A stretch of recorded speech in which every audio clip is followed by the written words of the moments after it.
The future belongs to a different kind of person, with a different kind of mind. Artists, inventors, storytellers.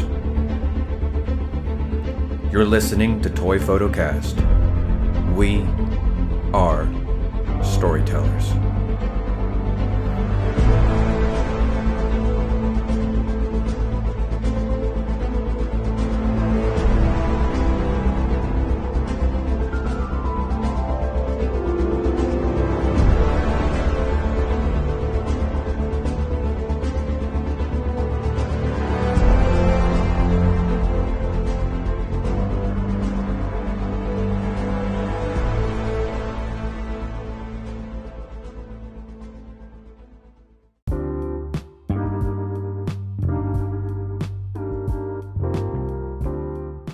Steve Mank is a toy photographer from Belleville, Illinois. His hobbies are spending time with his kids, reading comics or manga, listening to music, and working out. His favorite movies are Back to the Future and Terminator 2. His favorite TV shows are The Mandalorian and Invincible. His favorite book is Patient Zero by Jonathan Mayberry, which he describes as 24 meets zombies. His favorite toy company is Mezco, and his favorite podcast is Toyphotocast. His favorite figures to shoot are the Black Series Remnant Stormtrooper and Mezco Popeye. Thank you so much for listening to this episode of Toyphotocast with Articulated Times.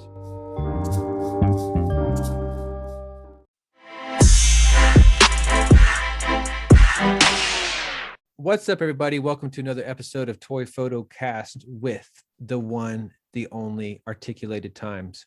What's up, man? How you doing? I'm doing fantastic, man. How are you? Good to be here.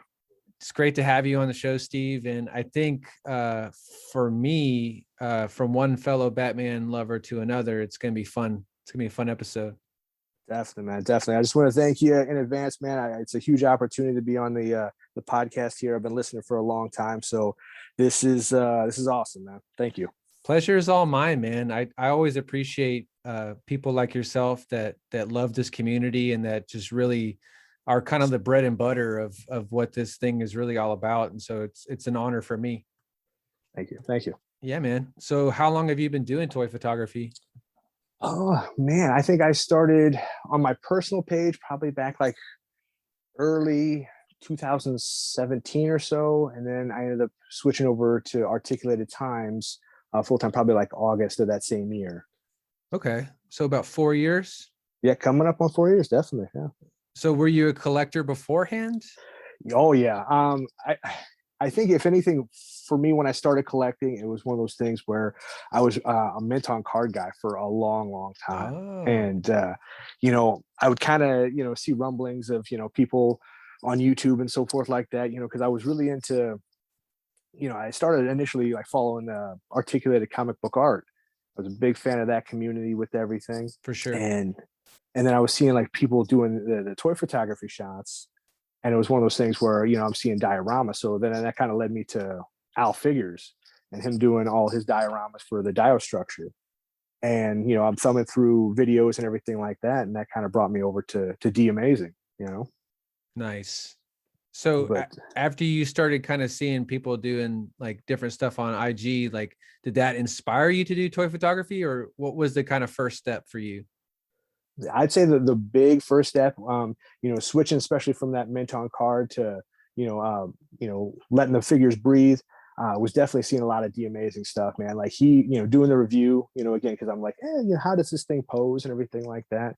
And I feel like seeing a lot of his videos really inspired me to try to do what I can, toy photography wise. That's awesome, man. So who else besides D Amazing is some of your inspirations? Man, I would say primarily it's going to be D Amazing right out of the gate, because again, seeing just how he's posing with everything.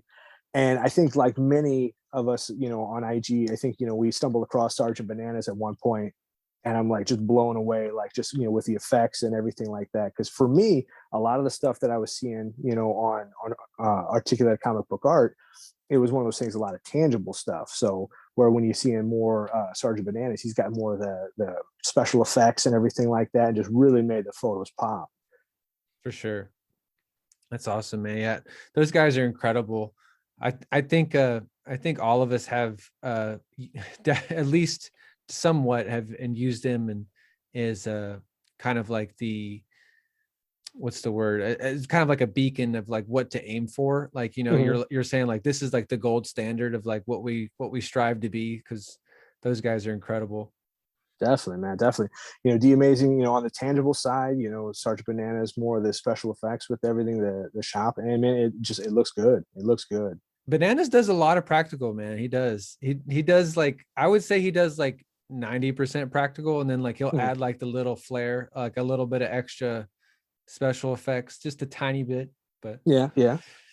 that's awesome, man. So do you feel like since you first started doing toy photography, you feel like you've seen some improvements in your craft? Yeah, yeah. I mean, initially for me, I started off with, construction paper backgrounds, like the green, the multicolor, and definitely trying to branch away from more of that to get more of the, maybe the outdoor shots, or maybe work in a little bit more Photoshop to some of my recent shots with everything. So just still kind of a learning curve with, because for me it was one of those things where when I first started, I'm like, I want to try to be as close to, the ACBA way with that, making sure that if I have stands or anything in there, that I'm trying to hide them practically. And then, trying to, it was kind of a hard thing for me to kind of go from that to maybe see what I can do with Photoshop, because again, I feel like there's been a big transition with that, where there are more folks that are utilizing Photoshop and they're making it look fantastic. um, and again, for me, for setup, it makes it a little bit smoother too, using Photoshop to eliminate a stand instead of having to play with figures to kind of hide the stand. Maybe that's lazy on my part, but it saves some time. It does save some time, and I think being able to utilize both can be a great tool in your tool belt to kind of uh, you know realize if you, whatever image you're trying to create, you can already think like, well, if I have the stand or I have the wire in this location, like you said, you don't have to worry about it because you can take it out later. Mm. So yeah, I think it's a great asset to have both skills, being the practical and the special effects, for sure. So are you using any type of like post processing? Are you editing on your phone? Like, how do you take photos? For a long while, so when I'm taking photos, I'm using my Canon 80D. I'm using like a 50 millimeter lens at this time. For the longest time, I actually used to do a lot of the editing through my phone. For the longest time, through Lightroom, and then through Photoshop Express. I just recently transitioned over and started using Photoshop on the computer, Nice. and it's still a learning curve. It's a lot of fun, because again, making things a little bit smoother, and you have a lot more options you could do with the desktop version. But just recently, yeah, with Photoshop on the computer, and it's been fun. It's a learning curve, man. I'm still trying to figure it out. Me too, man. I feel like as much as you learn on Photoshop, there's still a million more things you can learn. Like, it's just never ending. Yeah, and it never fails when I'm trying to, like, something is super simple, and then you got one guy on a video. It's like, oh, this is no problem. And he does it like in 30 seconds. And like, it took me forever to do that, but it's Yeah. just repetition, I guess. Getting it down. Have you ever like considered like going to Fiverr.com and just like commissioning, being like, hey, can you like remove this wire for like a couple bucks? I mean, hey, I'm sure the price would be pretty reasonable. It would probably save me some time, but takes away part of the fun, I think. That's true. Yeah, that's true. Maybe if you had like a whole batch of photos you're needing to get done or something. Yeah, yeah. That's food for thought there, definitely. Yeah. So when you're doing photography, do you have like an idea of like the shot you're trying to create, like when you start out, or do you kind of just go with the flow? Like, what's your process and how do you get your photos? Generally, for me, I try to, I have an idea in my head of kind of what I want to do and kind of the angle I want to go with. Sometimes it may or may not work like that. I might have to alter the course, mid process with everything. But for the most part, I kind of got an idea in my head and kind of how I want to shoot it, where I would put the lighting, and but yeah, for the most part, it's every so often, it's never really on the fly. I kind of have a predetermined course I want to do, and I try to stick towards that. Now, what I'm trying to do more of is just kind of go more with the flow with everything. If something's not working, just kind of alter it on the fly, and go from there. because I feel like sometimes when I get so fixated on a certain angle, I feel like that kind of can take away from the shot where I'm like, I'm so focusing on this spot. But if I turn the camera just a little bit over here, now it just makes that photo pop that much more. Um, so definitely trying to be a little more fluid with that. Do you keep like a kind of like a mental checklist of photos that you're wanting to do, or like how do you kind of like keep track of your inspiration for photos? A little bit of mental checklist, a little bit of a physical checklist, just trying to kind of, sometimes I'll even kind of write down how, or like draw out like kind of how I want the figures to be and kind of try to work from there. Sometimes a lot of it is just going from, that mental checklist with everything, kind of what I want to do. And generally for me, I'll have like a few shots, and it's one of those things where if I don't get that shot, I feel like I sometimes can't move on to the next one until I get that one how I kind of want it with everything. So sometimes that's kind of a blessing, sometimes it's a curse, because I want to get it how I want it the particular way. But sometimes if I can't get it just right, it just kind of eats at me. Hmm. Do you spend a lot of time like on your setup when you're like posing figures and working on the lighting? Like how much time do you think you spend when you're doing like a setup? Man, it really depends. There was a few Snake Eye Saturday shots where, when I was going more of that ACBA route where I'm doing the stands and I'm trying to cover up the stands with like pallets and boxes and figures and stuff like that. I feel like that was more of a, maybe an hour or so, maybe two. Where some of the other ones where I did it and it was maybe as simple as like 15 minutes, some of the more recent Snake Eye Saturday shots. Nice. Man, I pulled up your Instagram right now. I haven't seen this photo before, but I was looking at your Hot Toys Beskar Armando shot that you did, and he's just holding his helmet. Like for something like that, like is that a long setup? Because it looks really simple, but it looks like the lighting you did is like really nice. The setup was pretty simple with that. I feel like getting the lighting just right was kind of a, I feel like that took the longest part. Just with the Beskar being so shiny, Yeah. obviously if I'm too close, there's going to be that reflection, or maybe you see one of the lights flare off on the side with everything. But for me, I feel like that was relatively simple. Um, I've been using like a ring light that actually D Amazing suggested to me some time Yeah. ago with everything, and I just kind of had that off to the side, and then I've been using the one of my Loop Cube panels, and I just had a kind of an orange light shooting off to the side, and it turned out really well. I was really happy with that shot. Yeah, the lighting is really crisp, man. Looks really good. I love that ring light that he's been using. I bought one too because I think he posted it in like a behind the scenes video one time. I was like, what in the world? Like ring light and toy photography. So I was like, I had to get one.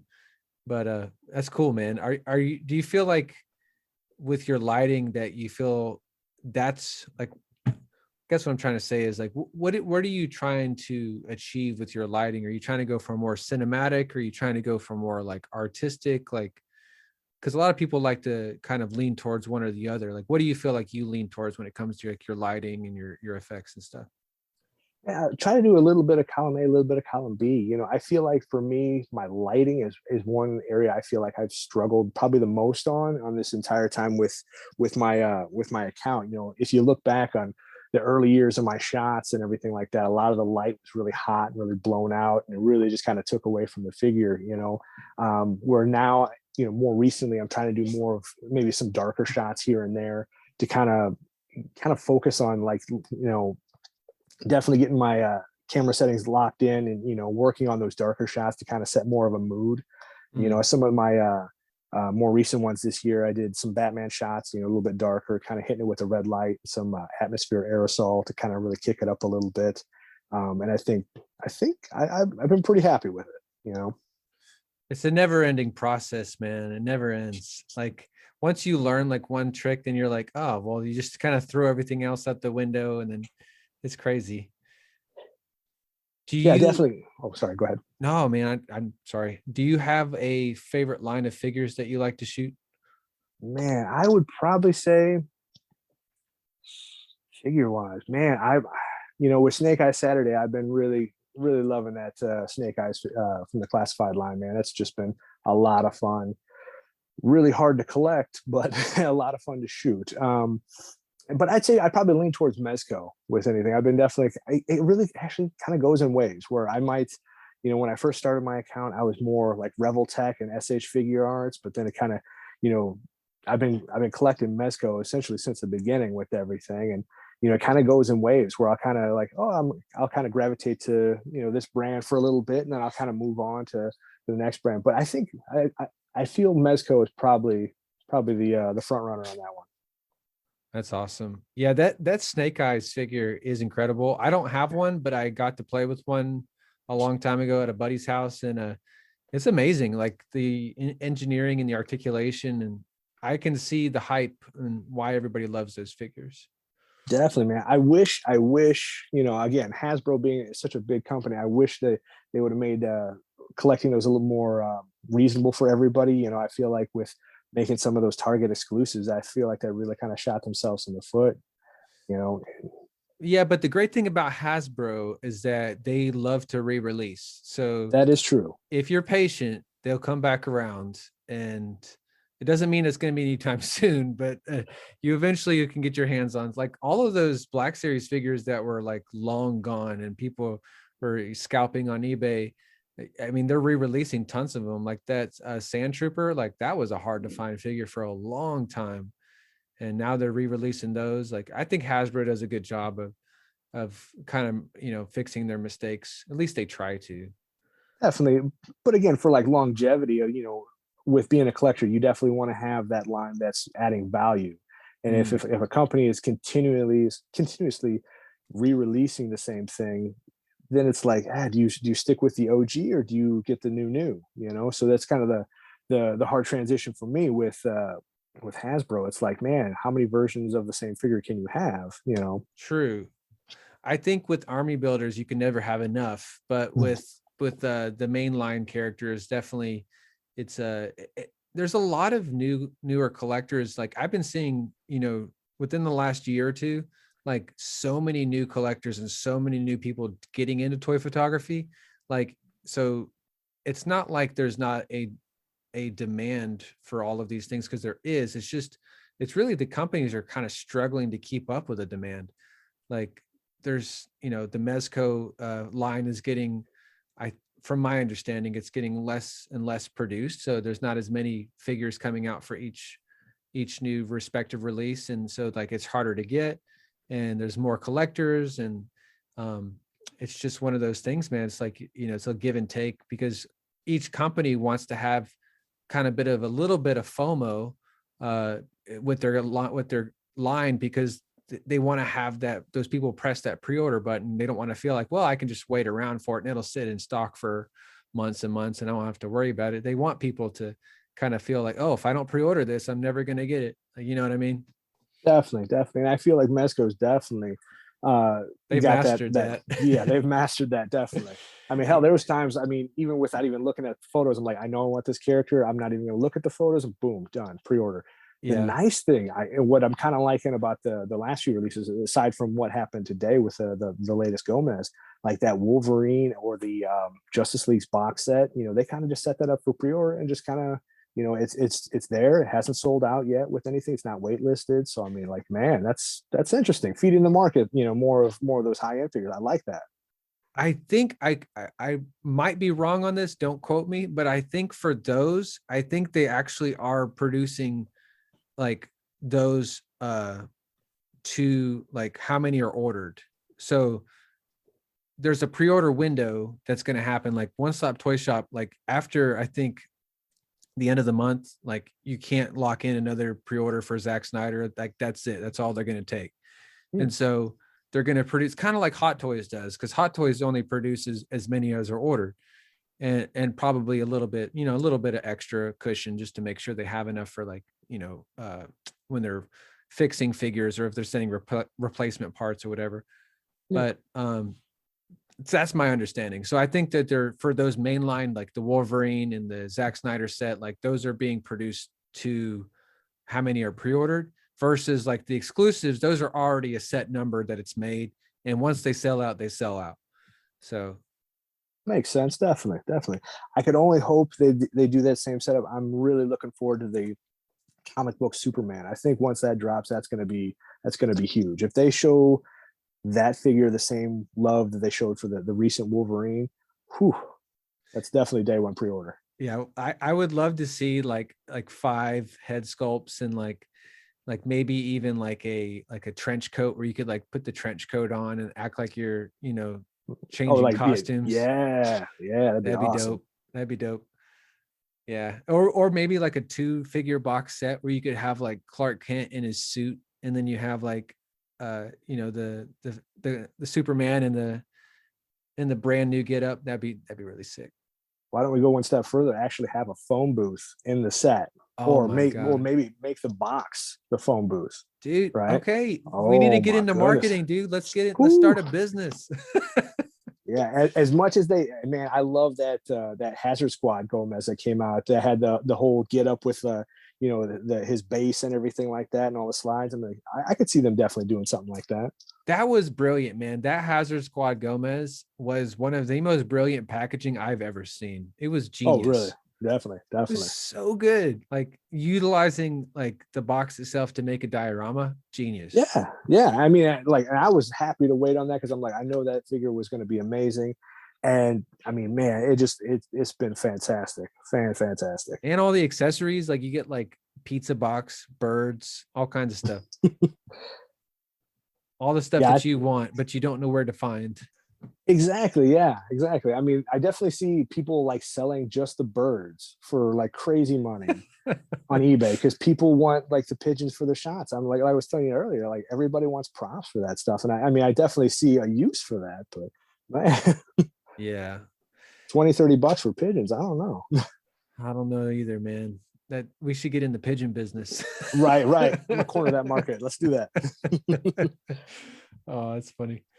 So, where do you kind of see yourself going with this hobby, man? Is this something that you want to continue? Are you still hyped on it? Like, what's kind of your vision for this hobby, and where do you see yourself in the next few years? Man, next few years, wow. The big thing, man, I'm already coming up on 4 years doing this. I would love to keep doing this as long as I can. The big thing, definitely getting the engagement from, you know, other followers and stuff like that, or other people on Instagram has been huge. Um, Definitely just keep progressing as a photographer. I feel like my shots have definitely come. I feel like I've made some significant progress probably in the past year or two with everything, and I just want to keep kind of pushing that forward.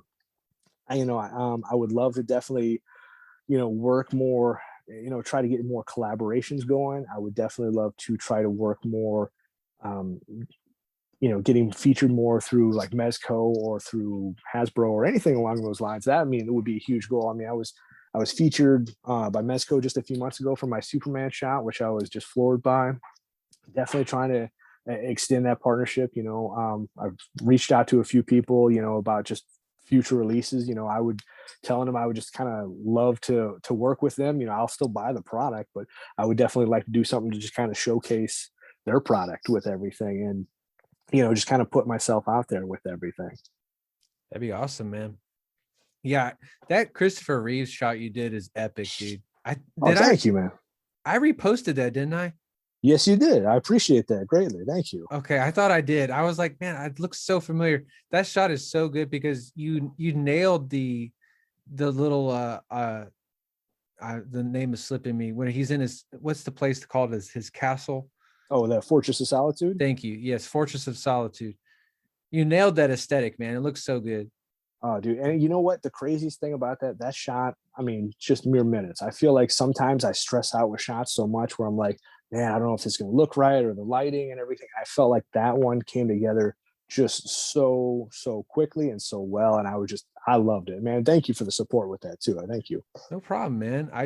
I was floored when I saw it. I was like, man, that's just like there's something about like the way that you lit the eyes and like the focus on the crystal. It just was really good. Definitely, man. Yeah, and with that, it was using the light up base they sent with it, and then I think I just only used like a backlight with that, and like some aluminum foil to kind of to light the background a little bit to kind of disperse that a little bit. But man, it turned out really well. What lens did you use for that? That was a 50 millimeter. Was it 50? Yep. It looks so good. Thank you, man. Sometimes a 50 is just all you need. I've been working with a 50 for probably actually just coming up on a year actually.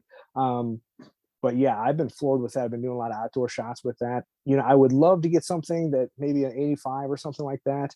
Um, I don't know. I'm kind of tinkering around with a few other things where, I had like when I had the Rebel T6, I had like the kit lenses and stuff like that. I don't know, maybe trying to get some more macro shots in or something like that. I don't know. Yeah, the only issue you run into when you're shooting those longer focal length lenses, like you have to get so far away from the Yeah. shot. You have to get so far away. And I didn't really know that till I used it for the first time. I was like, wow, like you have to get like 6, 7, 8 feet away to be able to like actually get the thing in focus. Yeah, and I feel like sometimes kind of with the 50 millimeter, I'm trying to get up right up close, and it just for whatever reason I'm almost too close, and I can't get that lined up just right. So definitely it's a spacing issue, but I don't Yeah. know, I'm enjoying it. So What are you looking for to release wise, and what kind of things are you trying to pick up at the end of I guess we're not at the end, we're kind of still in the middle of 2021, but what are you looking forward to?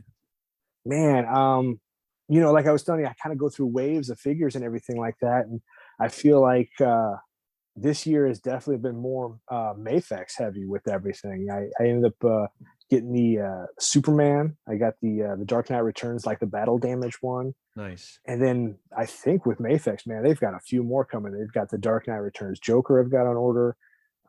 They've got the Nightfall Batman, which as a kid, I absolutely wanted a figure like that for so long. The fact that Mafex is giving it to us now is amazing. Um, what else? The Dark Knight Returns, the armored Batman, I think is going to be sweet. I'm trying to think what else here. I God, forgot they're doing that. yo man, I feel like that's probably not going to be till next year. I mean, the way they push things back, but um, man, I got that. What else? There's also the in-game Captain America that's coming out. That Oh yes. they've actually got a few versions. They still got Infinity War that still hasn't come out, and then they also have Endgame right after that. So yeah, I mean they've got a lot of stuff coming out that I'm definitely looking forward to. Let's see what else. Did Have you got you the? Oh, go ahead. did you pre-order the Mandalorian Mafex? Yes, I did. Actually, that's another one. Yeah, I got the best car version of that. So I'm looking forward to that. I don't remember. Did that come with a jetpack? I think so. Maybe. Let me check. I'll check for you. Okay, thank you. I definitely I definitely can't believe the hype on the import Mandalorian stuff. I mean, I can, I guess, but like you can't find like the Mafex pre-order anywhere. You can't find the figure arts. You can't find these anywhere. Like if Figures, which I'm really surprised that there was still. I mean, the IG was it 88 or 11? I always forget. Oh, IG IG 11. oh, IG 11. Okay, so I know I was definitely looking around for that one, but I think that thing was an exclusive. That thing shot up. I ended up picking up the Heavy Mando, which I still haven't opened. I mean, it's crazy. I actually have the best car. I've got the um, what else? Yeah, I've got the standard release, and I still it's so many figures. I still haven't even opened everything up. It's crazy. So Yeah, the IG 11 figure. It's a great figure. That figure art you're talking about. yeah, figure arts. I mean, hell, even the Hot Toys, is that even dropped yet? I feel like that's getting ready to come out soon. It has in Too. yeah, it has in Hong Kong already, but it's not over here in the States yet. But I definitely have the Hot Toys one on pre-order as well. Oh, definitely. That's a good get. I regret not getting the Heavy Mando and Hot Toys. And again, Oh, Hot Toys is I just when I feel like I'm done with Hot Toys, they release all the Mandalorian figures, and I'm like, well, maybe I'll get one. And then now it's like I've got yeah. a few others on order. I think I got like the classic Spider-Man that's coming out. I think I even got the Miles Morales from like the PS4 game. I don't know, man. I'm really excited. They do really good stuff. Obviously, I'm not a fan of the price tag, but it could always be worse. So Yeah, those Mandalorian figures are just ridiculous. It's incredible. I actually It's funny, the heavy Mando I heard on Justin's Collections YouTube channel like in January, because I was on the fence. I was like, I really want this, but it's kind of expensive. I don't know if I want to get it. And but Sideshow, you can always do the payment plan. And Yeah, I was like, maybe I should do it. And then I heard that he was a like a super limited release, like not even half as many of the Mandalorians that were made. So I was like, okay. So I just put a pre-order deposit and got him. And then he sold out before he even arrived in the US, oh wow. which is rare. But I will say that Justin's Collectible, if you're looking for like hot toy reviews, that guy is absolutely superb with some of his stuff. I mean, he's getting it. I mean, because he's from Australia. Is that I right? think so. Yeah. I think he's Yeah. Australia. So he's getting that stuff way before we even catch a whiff of it with everything. And man, that builds that hype. I just want to like, man, it looks really good. I'm gonna pre-order that. Yeah, he gets the next day. So like he'll like whenever he releases in Hong Kong, he has the whatever company that he orders from, they ship it on the plane literally the day of, and it gets to Wow. his house the next day.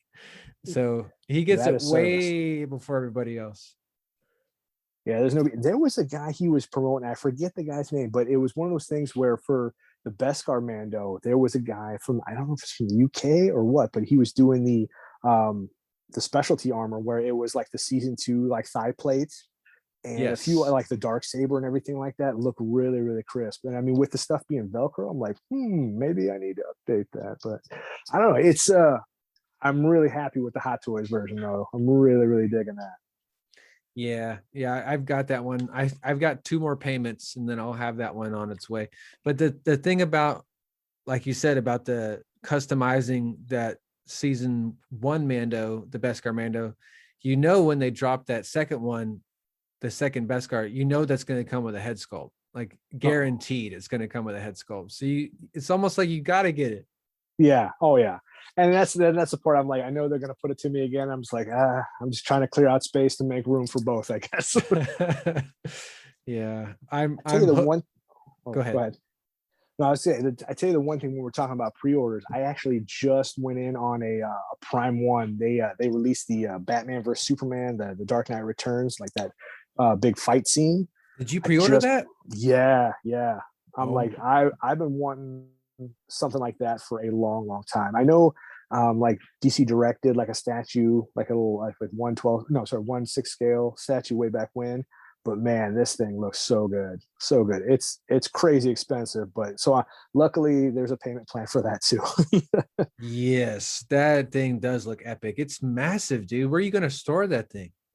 I'm actually contemplating like building my own like display shelves with everything. I have a lot of the details like I was telling you about, and I'm thinking about maybe just either reposition those or getting rid of those altogether and just trying to build something custom to put everything in. Because I already have 3 other Prime One statues and everything. Because I'm a huge Batman fan, so I've got the Flashpoint Batman, I've got the Dark Knight Returns Batman, and they've got the Hush Batman where he's up on like the gargoyle with with the like the kryptonite ring and everything. Yeah, really, really, really pumped about that. So I definitely saw it and I was like, I was on the fence, and it's one of those purchases where you're like, hey, listen, talking to your wife, I'm like, hey, what do you think about this? What can we do?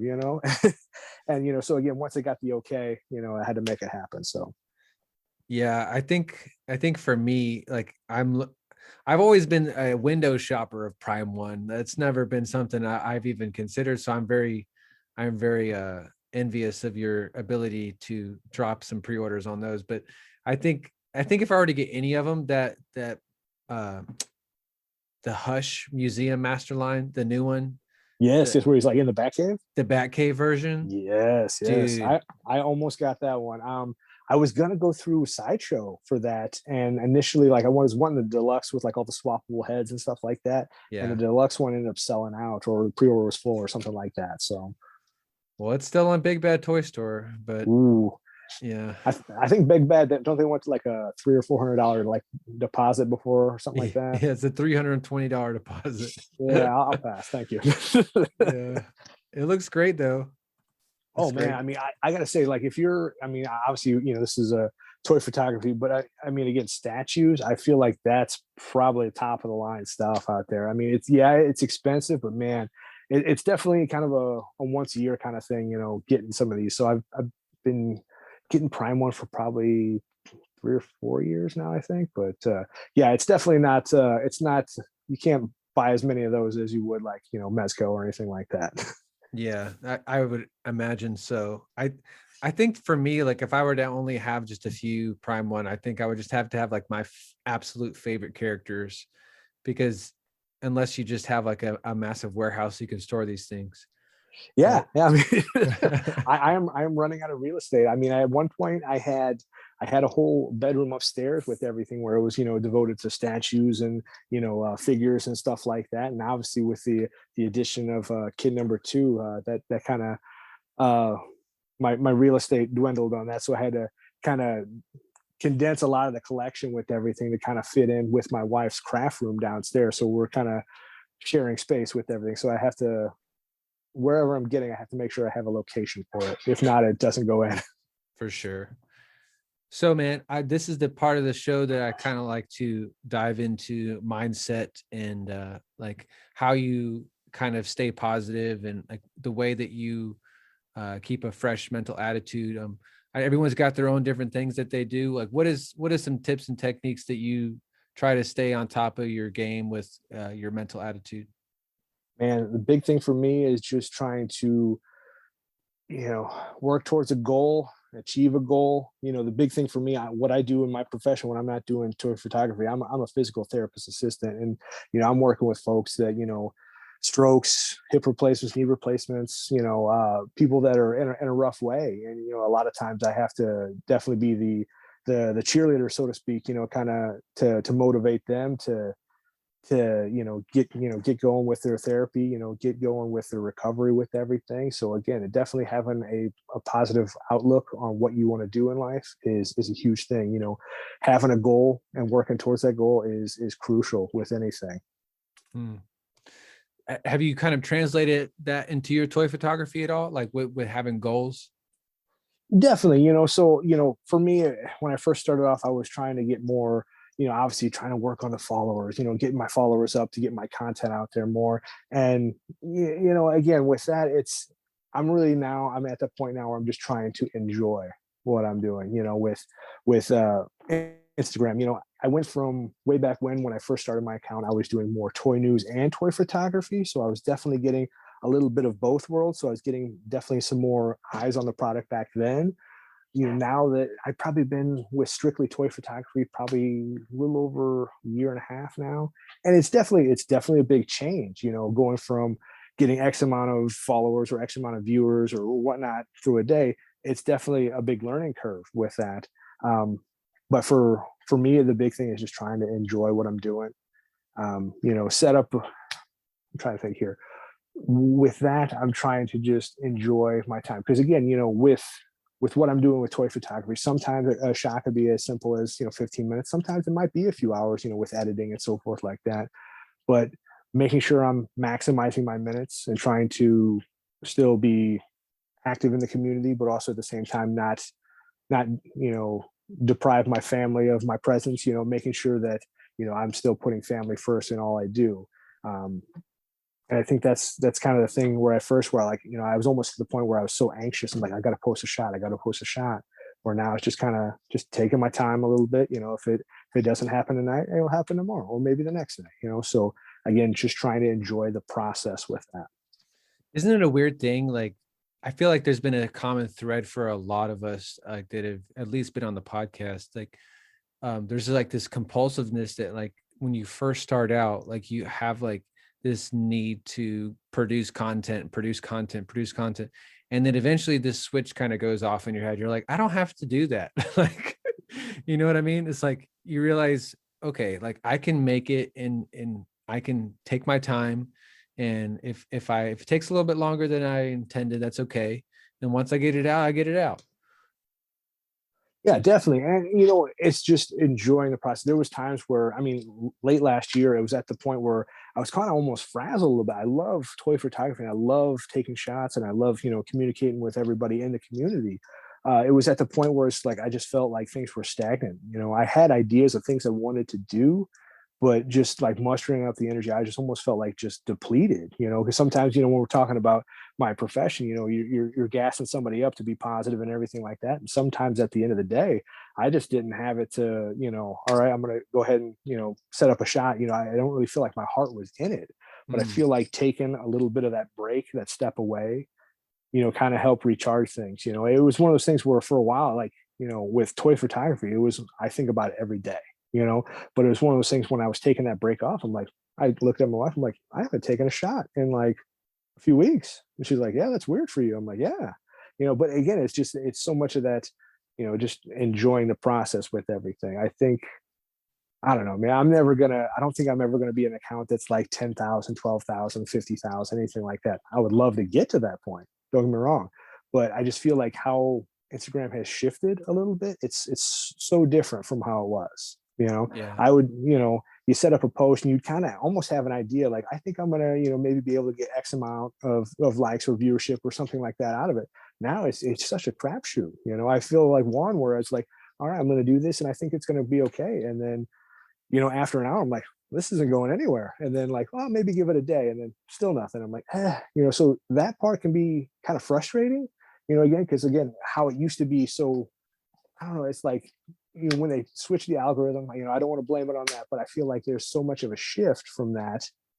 And it's just like, man, it's not about the likes, it's about the enjoyment, but sometimes it's kind of it's almost like mental terrorism almost. You think like, oh man, this is going to do really well. And then it gets out there and nothing. I'm like, so sometimes that could be a little bit of a blow, a setback almost. But, again, the big thing is just trying new stuff, trying new techniques, using different lighting, using, what you have available, but maybe in a different way to improve your shots, or Yeah. you're even asking people, and I think the big thing with that, it's probably been about a year ago. I was asking Scott Blind for lighting tips because that guy is a master, Yeah. and just his behind the scenes stuff. I'm like, shots turn out so well, and then for like the behind the scenes stuff is just such a huge asset for the community with everything.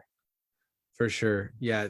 That is something that all of us deal with, like with as far as like the engagement and like Instagram and like there's people out there that you see that's part of the community that like it's like Instagram almost favors them above other people. And it can be very frustrating because you think you put in so much effort into a photo and you want people to see it. That's the main thing. You just want people to Main thing, yeah. be able to see the work and see the heart, the effort you put into. And when Instagram doesn't reward you with that, it's very frustrating.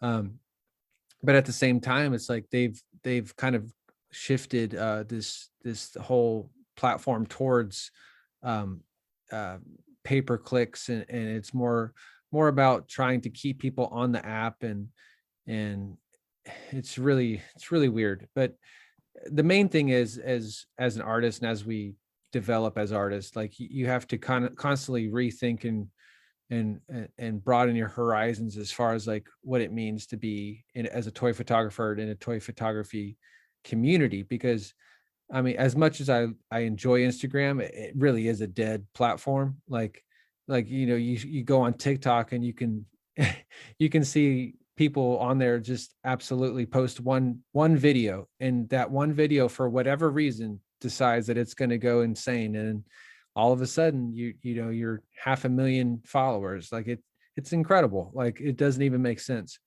I definitely say, yeah, I've definitely been gravitating more towards the TikTok side with everything, more for like the BTS and everything like that. I literally started probably early February with everything with that, where you got some of those people that have definitely were started last year, when everything was shut down and TikTok blew up huge. And they're definitely, I mean, there's a lot of accounts, I mean, 400 or 500,000 stuff like that. It's crazy on how much that's blowing up, but I definitely think they're onto something. I like the aspect, mix in a behind the scenes with your favorite song or something like that, and it's just, I feel like the engagement is so much more.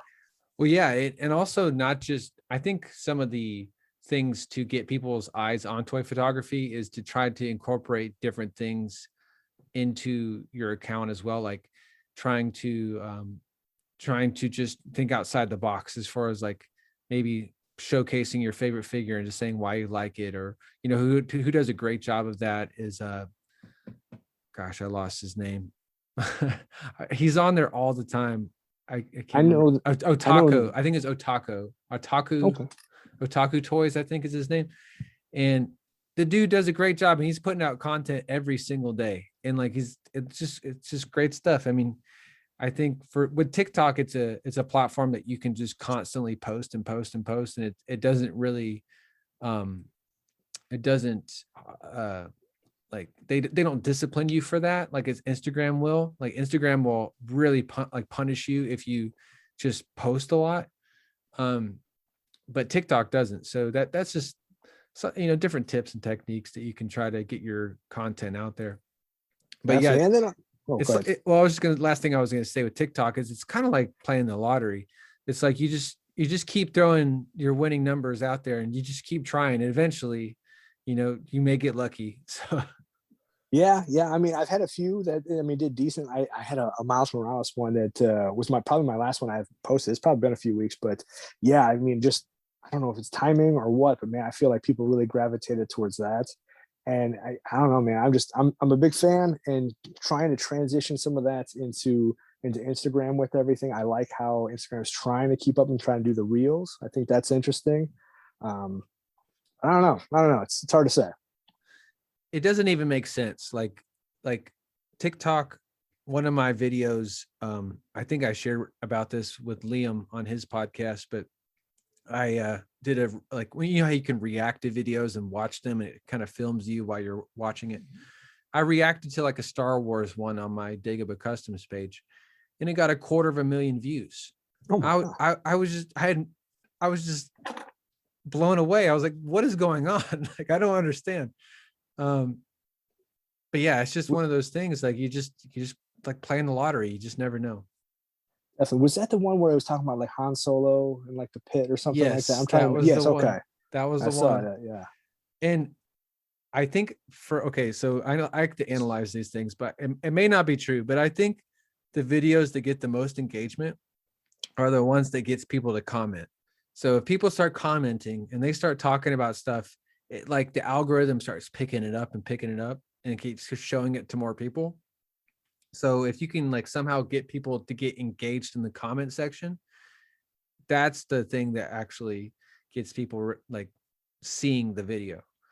So that's my speculation. I may be wrong, but because there were like almost thousands of comments on that video. But anyways, so man,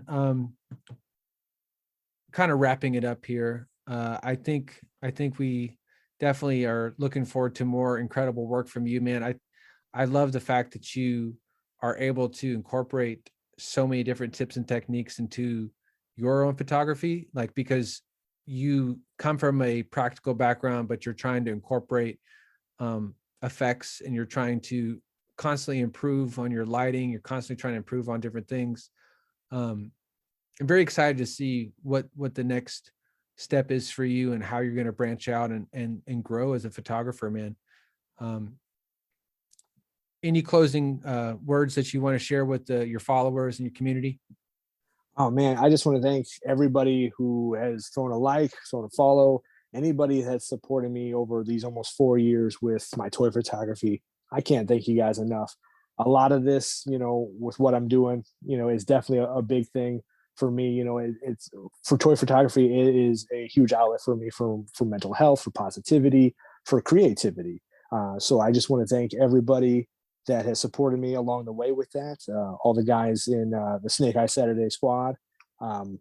Also, all the guys with Out of Order Productions. Thanks for the support with everything, the showcasing. Definitely appreciate it. And where can they find you on the social media? You could find me on Instagram at articulated_times. On there, TikTok, Facebook. Facebook, I'm not as active on that. So I'd say primarily Instagram and TikTok at this time.